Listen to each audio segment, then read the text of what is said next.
Conditional sentences और if conditional sentences. Conditional sentences किहड़े हुंदे ने, what are the types of conditional sentences and उन्हां नूं किस तरह यूज़ किया जाता है। Hello everyone, this is Parneet. I hope you all are doing good.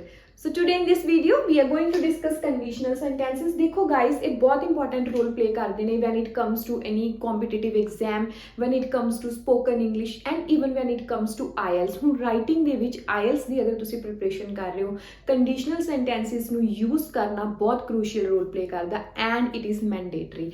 अज आपां ये सारा कुछ डिस्कस करांगे। So number 1 is conditional sentences की हुंदे ने। देखो, कंडीशन की अगर आप गल करिए, कल्ले कंडीशन की अगर आप गल करिए, कंडीशन का मीनिंग हुंदा शर्त, मतलब जिहदे विच कोई सिचुएशन आपां नूं दे दित्ती जांदी है ना, जिथे कोई शर्त रखी जाती है।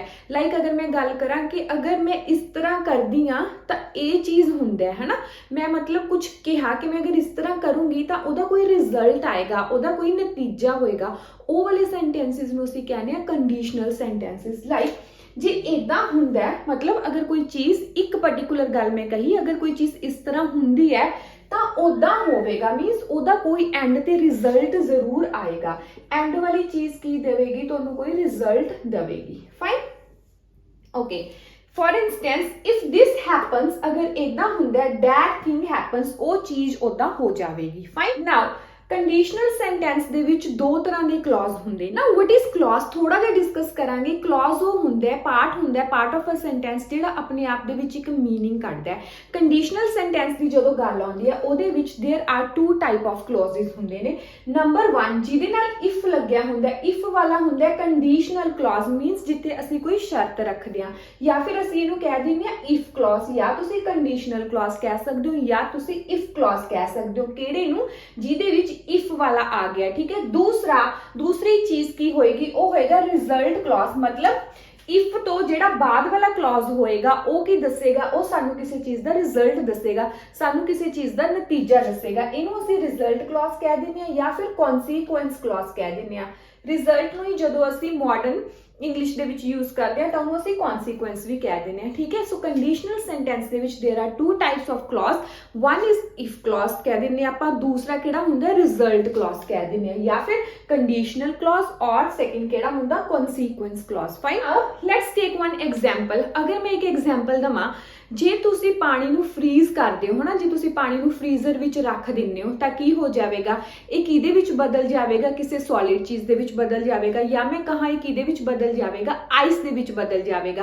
पानी नूं जदों असीं फ्रीजर दे विच रख दिंदे हां उहदी बर्फ बन जाती है, ठीक है। Let's say if you freeze water, if पहला किहड़ा कंडीशनल क्लॉज आ गया, इफ वाला। इफ जे तुसी इदां करदे हो, की करदे हो, जे तुसी पानी नूं फ्रीज करदे हो, अगर तुसी पानी नूं फ्रीज करदे हो, इट टर्न्स इनटू आइस, तो उहदा रिजल्ट की आया, ए वाला केड़ा हो गया, ए रिजल्ट, उहदा नतीजा की आया, ओहदी बर्फ बन जाएगी, वो आइस दे विच चेंज हो जाएगा, है ना। सेम वे अगर मैं कहा, जे तुसी बर्फ नूं हीट करते हो, है ना, बर्फ है साडे कोल, असीं उहनूं हीट करता, असीं गर्मी दित्ती, उहदा रिजल्ट की आएगा, वो पिघल जाएगी, उहदा पानी बन जाएगा। सेम वे तुसीं समझने गाइस, ध्यान नाल समझो। कंडीशनल सेंटेंसिस किहड़े हुंदे ने? कंडीशनल सेंटेंसिस वो हुंदे ने जिन्हां दे विच एक कंडीशन दित्ती जांदी है ते दूसरे क्लॉज दे विच उहदा रिजल्ट आ जांदा है, उहदा कॉन्सीक्वेंस आ जांदा है, नतीजा सानू पता लगदा। Very important thing here to note is ए वाला जेड़ा रूल हो गया, ये लगा लो कि पहला इत्थे मैं लिखिया कंडीशनल क्लॉज, उस तो बाद मैं लिखिया रिजल्ट क्लॉज। ये जरूरी नहीं है कि तुसी इसे सीक्वेंस दे विच लिखना है,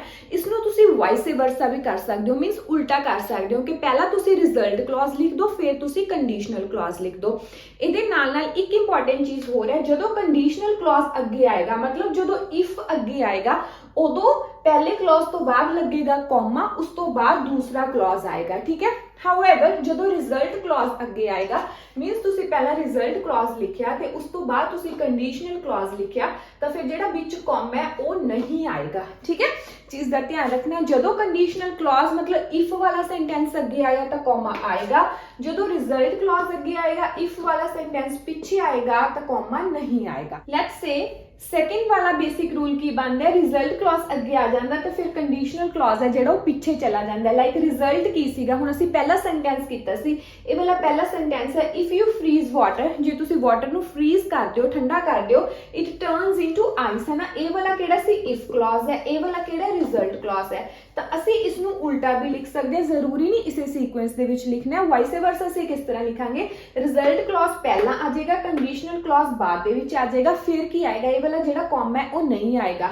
ਸੱਚ S water turns into ice, it turns into ice, ਹੁਣ it ਕੀ ਹੈ ਉਹ ਤਾਂ ਦੱਸਣਾ ਹੀ ਪਏਗਾ ਨਾ। water turns into ice ਮਤਲਬ ਰਿਜ਼ਲਟ ਮੈਂ ਪਹਿਲਾਂ ਦੱਸਤਾ ਕਿ ਜਿਹੜਾ ਪਾਣੀ ਹੈ ਉਹ ਆਈਸ ਬਣ ਜਾਵੇਗਾ, ਉਹਦੇ ਵਿੱਚ ਬਦਲ ਜਾਵੇਗਾ। ਕਦੋਂ, if you freeze it, it ਕੀ ਹੈ, water ਆ ਗਿਆ। if you freeze it, if you freeze water, if you freeze it, ਸੋ ਇਹਦੇ ਚ ਰਿਜ਼ਲਟ ਪਹਿਲਾਂ ਆ ਗਿਆ, if clause ਬਾਅਦ ਦੇ ਵਿੱਚ ਆ ਗਿਆ। ਸੋ ਇਹੀ ਬੇਸਿਕ ਰੂਲ ਹੈ ਜਿਹੜਾ ਸਾਰੇ ਦੇ ਸਾਰੇ ਕੰਡੀਸ਼ਨਲ ਸੈਂਟੈਂਸਿਸ ਦੀਆਂ ਟਾਈਪਸ ਦੇ ਵਿੱਚ ਫੋਲੋ ਹੋਣ ਵਾਲਾ ਹੈ।